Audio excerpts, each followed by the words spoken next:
clearly there is a clinical sea change at work. There is, I mean, COVID is rife in England, it's rife in Scotland, but hospitalisations and fatalities are nothing like what that would have meant once.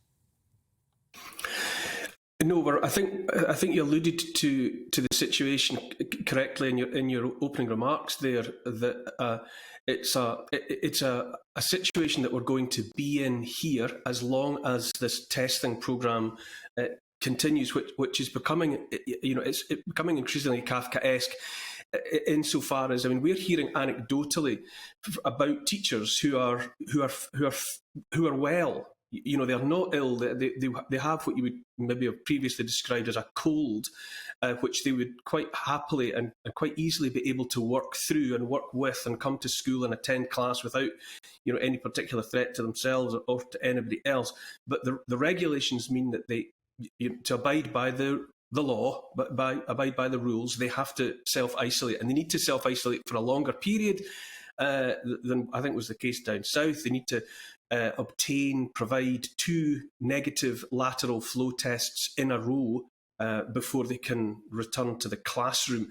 And so we're locked into a situation where teachers who aren't ill in the terms that you and I would understand illness, but they have to stay away from the classroom, and that's putting pressure on the rotas at schools, and schools are either closing or they're getting closer to the necessity to close because the teachers just aren't there.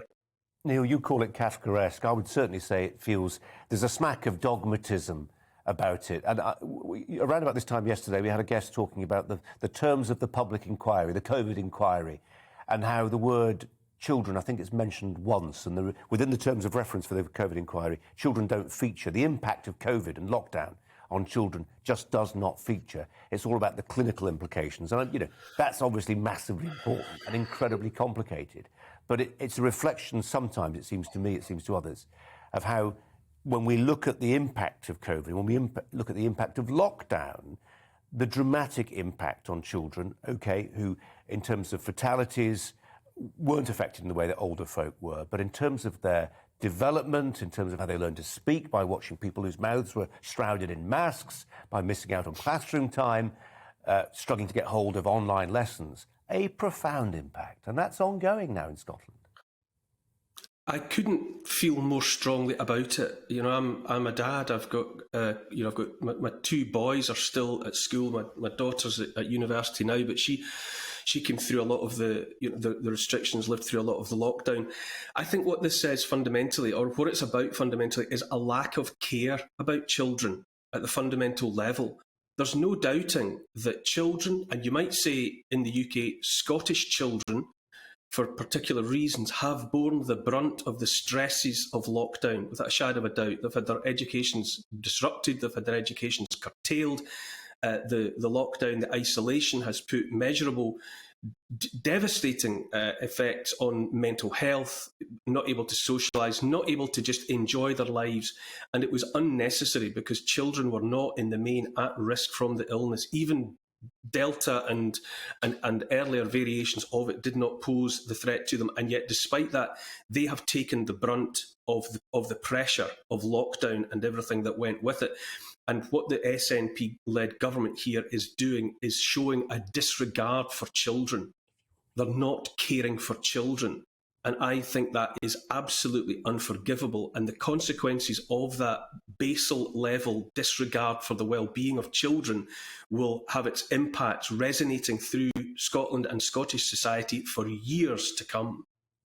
Neil, I've got Scarlett Maguire with me. I think she's listening to what we're talking about and wants to throw her 2 penneth in. I completely agree that children are the most important. That we haven't thought through, and this was in, frankly, England, Wales and Scotland right from the beginning, what closing schools means. But what strikes me is how uncreative the Scottish teachers, education authority are being, because actually you do not want teachers going in to teach children when they've got COVID, not because they're ill, but also because the children then catch COVID and go back to the parents and and wreak havoc in the families. But actually, there are creative ways of doing it. And that's what all 4 nations in Britain should have been putting their heads around in 2020, not sort of still muddling through it in 2022. I would come back on that and say that it's not wreaking havoc. This latest variant of COVID is you can find it if you test for it. That's what I mean by Kafkaesque, but it doesn't pose a threat. Colin mentioned a few minutes ago that the death rates are not up, the illness rates are not up. And what we're doing here basically is continuously testing for a cold, and teachers coming into school with a cold, and children catching cold perhaps from the teachers and taking that home. There are no figures that you can point to that would suggest that that is wreaking havoc on anyone, even if they are being infected with it. The solution to this is to stop testing. If the authorities keep looking for this cold, they will continue to find it, and it will not go away. And the net effect of that is on children's mental health, their education.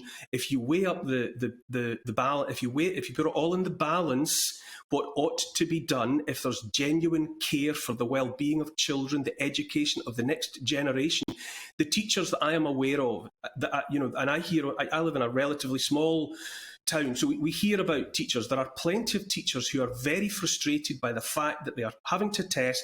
They're coming back with positive results. They're perfectly well.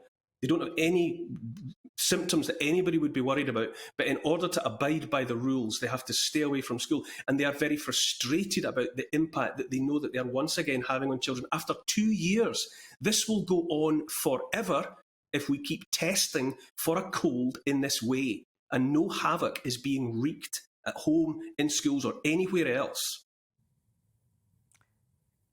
Scarlett, she was drawing breath there. Yeah, can I say, right, I am really trying to agree with you. What I'm saying, I mean, I cannot help but think of a woman I know who is in hospital with sepsis because she got COVID from her school children. There are a lot of vulnerable families, and that's why I'm saying we have to be creative about keeping children in school, but actually trying to not let, somehow try and get them not to catch COVID. I mean, I just think to be ideological on one side or the other doesn't work. There are families who seem to have a choice of either sending their children to school and it threatens them, or you keep them at home. And I just think we need to look after everybody. But I think what's happening at the moment is no thought is being going into keeping children at school.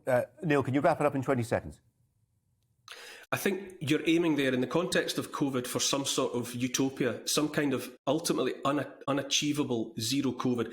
If it's not COVID, there will always, we are animals. We share life and space and breath and vapour together. There will always be ways in which, in a communal situation, for example, like a classroom, that infections of one sort or another will be passed, and there may well be consequences for that. But the only way that we can successfully look after children, educate children, and keep the mental health and well-being of children where we want it to be is to let children and teachers mix. There will always be consequences. We do not live in a sterile world. And from time to time, people will catch things from one another. This Omicron variant of COVID is, I don't think, this is my opinion, a reason to keep teachers off and contemplate sending children at home back to their bedrooms to look at screens for another unspecified period of time. That's just how I feel as a dad.